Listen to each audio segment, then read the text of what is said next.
Yu-Gi-Oh! Offers so many different types of decks for players to choose from. Whether you like playing Control, Beatdown, or Stun, there's at least something for everyone to play. However, some decks are easy to learn while others can be more difficult.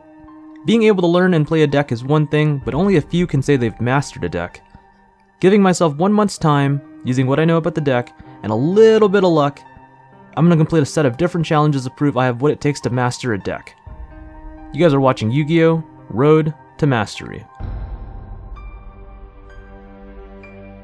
How's it going, everybody? We are back with the third episode of Road to Mastery. Last episode we completed a crap ton of challenges. We finished up everything except the Raikiri pop for 3 or more. So that's what we're going to try to complete this episode. We just need the one more challenge and we complete the mastery. The bonus challenges I really would like to do. I don't know if I'll be able to do it, but let's hope so. So for this week I changed the deck up quite a bit. I made it a fully going second deck, so I took alphas out of the main and put them in the side. I am now main decking Dark Luna More and Red Reboot for this week, mainly because I want to negate the boards, let's say they have a bunch of monsters or floodgates, and then Red Reboot just to really stop Solemn Judgments or Solemn Strikes so Raikiri's effect can go through. So the side deck's a little bit different too. I took out the Nibirus to put in Contact C, mainly just wanted to get more bodies for them, so if they normally special summon a monster, I can just give them another one to go off with, and that way it's just more cards for me to pop with Raikiri. Yeah, so that's all the changes I made to the deck. Let's just hop into the gameplay. The first game is against Ares on Zoo Eldlich. So he starts off by normal summoning Ram, he then overlays into Tiger Mortar, and then Trident, and he sets 2 and passes. I draw and start my turn off by activating Whirlwind, then I normal summon Oster, attempting to add off Whirlwind, but Ares ashes it. I then special out Bora and link 2 for Y-Strix, where he attempts to strike it on the summon, but I luckily have the reboot in hand to stop it. He then sets a Sanguine from deck, and I use Y-Strix to effect to summon Zephyros from deck, and then on the resolution of the summon, he uses Trident to pop the Y-Strix, so I can't link climb. I then special summon Orochi from hand and then use it and Zephyros to link into IP Masquerena. Using Zephyros effect in grave to bounce the Whirlwind back to hand, I summon it from grave. And then with no other great plays or anything else I could do, I link it to Nightmare Unicorn, and with no effect on the summon, I just hit over Trident and pass. Ares draws and starts his turn off by using the effect of Golden Lord to send from hand and a Forbidden Droplet to pop the Unicorn, forgetting that Unicorn is protected by IP, so it survives. Oh, you're a fucking idiot. Yeah. Using the effect of Golden Boy in grave, he sends the Conquistador he has set to summon itself to the field. He then flips Sanguine, but I respond with Ash, and then he strikes it, so I scoop it up and go to game 2. Game 2, I make Ares go first again. He starts off with the normal summon of Whiptail, and on the summon of that, I chain Contact C, which stops him from going to Zodiac plays. He's forced to link 2 and also the Earth Charmer, and on the summon of that, he revived the Contact C from my graveyard to his side, and then he sets a card and passes turn. I draw and start off using good old Simoon effect to get Whirlwind on board, and then normal summon Simoon. I attempt to add off the Whirlwind, but Ares ashes it, but we have Called By in hand, so we stop that and get Oster to hand. We normal summon Oster and chainlink 1 Oster, chainlink 2 Whirlwind, we had Harmony in the Dust, and then revive our Gil. I see the line of play for the challenge. I literally have the perfect board to pop 3 Raikiri. I special Bora from hand, I special Harmony from hand. How many summons is that? And Ares drops the Nibiru. I have 2 of them. Ah, damn it. We were so close. He crushes all of my little birds of his rock like some maniac kid neighbor, and because I sided out my Blizzard, my chances of making a recovery play are stupid low. And because he could just make Zeus on his turn, I just scoop it up and lose that game, so... Next up, we're against Prisco on Time Thieves. He starts his turn off with a Pot of Prosperity, banishing 6 cards from his extra deck to dig 6 into his deck, and then adds a Retrograde to hand. Another pot, an Ash, Retrograde, that's nice. Another pot, Red Eyes Fusion, Rocket Tracer. You know what? We're gonna grab Retrograde. He normal summons a Regulator, then uses its effect to tribute itself to summon 2 more Time Thieves from deck. He summons Winder and then Bezel Ship. Winder then on summon adds him Fly back to hand. He uses a 2 Time Thieves to link 2 for Barricade Board Blocker, and then activates Parallel Exceed in hand to summon itself, and then another one from deck. Using Blocker's effect, he discards a Bezel Ship to potentially add him a continuous spell or field spell from his graveyard back to hand during the end phase. He then overlays the Exceeds for a Time Thief Redoer. Big Daddy Redoer. He then activates the effect of Bezel Ship in his graveyard to try and get itself back on the field, but I hit over DD Crow so it didn't get to go through, and then he just sets 3 cards and passes to me. I draw for turn, and during my standby, Redoer steals the top card of my deck and gets a Simoon, which is a pretty good card to steal. I start off my turn by activating Alert Darkness, getting 2 more cards, and I banish DD Crow on resolution. I really don't have any other play, so I just set 1 card and pass it back to Prisco. He draws for turn, and during his standby, he grabs an Ash from my deck this time. Main phase 1, he attempts to summon another Bezel Ship from grave, but I hit him with a Ghost Spell this time. With nothing else, he just enters battle, hits me with 3400 damage directly, and passes it back to me. I draw, and during standby, Redoer steals a black Whirlwind from me this time. I literally don't have anything else to do until I get more Blackwings, so I just pass it right back to him. And then during the end phase, he detaches the spell from Redoer to draw a card. He draws, and during the standby he steals a trap card from me, so this is a very downhill match. He proceeds to normal summon Regulator, which I respond with a Torrential Tribute, but he negates it with Retrograde and then attaches Torrential to Redoer. He attempts to use Battleship a third time, but I have another Bell to stop it. Bell again. Oh my god. And then he just links for Verde Anaconda, which I scoop because that's over for me. Next game. Game 2, he starts off with Prosperity again, and this time adds a Called By to hand. He then activates Red Eyes Fusion to get Dragoon on the field and sets 2 cards before passing turn. Frisco, so we've known each other for about like what, a month or so now?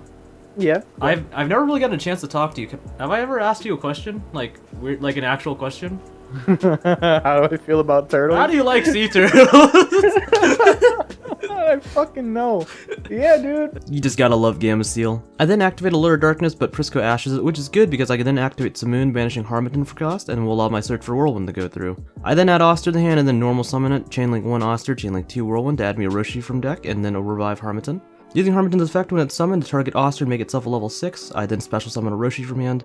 I Synchro 10 for Full Armor Master. Usually I would summon it before, but because I was trying to do the Raikiri challenge, I was seeing how many Blackwings I would have left to pop cards with. I then Synchro 7 for Raikiri, and then using Roshi's effect to change a monster in the field's battle position, not knowing Gamma Seal had a 3k booty, I changed it.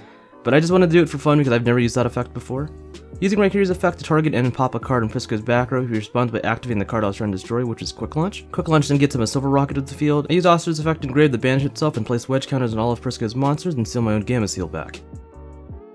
I decided not to do damage this turn because during the end phase, Full Armor Master can destroy all monsters in the field that have a wedge counter, destroying Gamma Seal and Silver Rocket, which isn't the best play whatsoever, or the smartest play whatsoever. I just thought it'd be funny because I've never used that effect before. During the end phase, Whirlwind goes to grave and I take 1000 damage, and then Silver Rocket will try to summon from deck. I use the Ash in my hand knowing he had his Called By set, because that way I can use my Droll in his next turn just in case he pops off.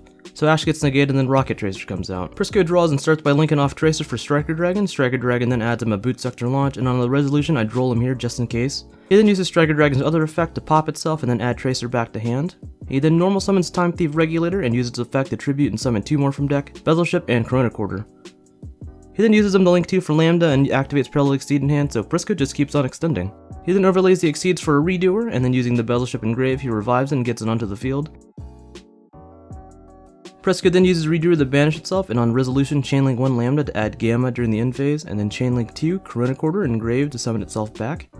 He then overlays the 2 Time Thieves for a Perpetua and then activates Boot Sector launch. Using Boot Sector to summon out Rocket Tracer from hand, he then uses Tracer to pop the field spell and then summons Recharger from the deck. He links the dragons off into Barricade Board Blocker and then enters end phase. Reader returns to the field and then he uses Perpetua to add a trap to Redoer and then also adds a Gamma from deck to hand. Back to my turn, I draw, and during standby, Redoer steals a spell from me. Perpetua then attaches a monster to the Redoer. On a new chain, Redoer then activates again and detaches everything so Redoer banish itself. He spins Raikiri into the extra deck and then he draws a card. Still in standby, he uses Perpetua to detach and revive a Bezelship from his graveyard, and then finally to my turn, I go ahead and use Full Armor Master to steal Lambda and jump straight into the battle phase. Lambda over his Barricade Board Blocker deals him 700 damage, and then Full Armor Master over Bezelship to destroy it. I pass turn and Redoer comes back to the end phase. He draws, and during standby he steals a Chris from my deck next, and still in standby he uses Perpetua Detach and special Winder from grave. Winder on summon then adds him Retrograde. He then activates Quick Launch to get a Tracer from deck, and then overlays Winder and Tracer for a Raider's Night where he just climbs into Arc Rebellion and OTKs me. So yeah, it's not looking pretty good for us so far, but we're just gonna hop into our third match for the night. So game 3 of the night, I'm playing against my friend Harry on Cyber Dragons. He starts off with a core, attempting to add, but I answer with Ash. He then links an Alamirage, triggering the Parallel Exceed in his hand, getting the other one out of his deck. He then links the Exceeds into a Union Carrier. Discarding a Hers from his hand, he summons out a Galaxy Soldier, then adds a Cyber Dragon and another Galaxy Soldier from his deck to his hand. He then discards the Cyber Dragon to special out the other Galaxy Soldier from his hand. He overlays the soldiers into an artifact Durandal. Using the Union Carrier, he goes to equip a Watt Fox to his Durandal, which he plans to pop with Durandal on my turn. So that actually locks me out of doing anything, and I won't be able to play for a whole turn, so I actually just go ahead and scoop and we go to game 2. Game 2, I make Harry go first again, and we have a pretty good hand against him, so I just let him combo off, and he pretty much just ends with the exact same board as last time, with Union Carrier, Durandal, and the Watt Fox equipped to it. On to my turn, we start things off with a Dark Ruler no more, so no potential Watt Fox locks just yet. I then activate Allure of Darkness, getting 2 cards and banishing Gale afterwards. I then activate Simoon, banishing Bora to activate Whirlwind, and then normal summon Simoon, and I grab me another Gale. I normal summon Oster, chainlink 1 Oster, chainlink 2 Whirlwind, I grab myself an Orochi from deck, and then summon Bora back to the field. Boys, we actually fucking did it. I special Gale and Orochi from hand, and then Synchro 7 for Raikiri. With 3 other different Blackwing monsters on the board and 3 cards to pop with on Harry's side, I actually completed the mastery for the Blackwing deck. I pop all 3 of his cards, and on resolution, Watt Fox attempts to activate, but I answer with a Called by the Grave. Thank you, Allure of Darkness. I go ahead and Synchro 7 for Obsidian Hawk Joe, and then use Hawk Joe's effect to revive Simoon, and then Synchro 10 for Full Armor Master. Since I can't do damage this turn, we just go to end phase, and Whirlwind will go to grave, and I take 1000 damage. Harry draws and starts to turn off of a Cyber Rev system to bring back his Cyber Dragon. He then normal summons an Urz, links those 2 off, he goes to a Predaplant Verde Anaconda and pays 2k, and sends Red Eyes Fusion to get Dragoon to the field. Using Dragoon's pop effect, he pops Hawk Joe and Raikiri, dealing me with 5400 damage. He enters the battle phase and crashes straight into Full Armor Master and then punches me directly with Vert for 500 before passing turn. And then I don't draw anything helpful, so I just call and I lose that match also.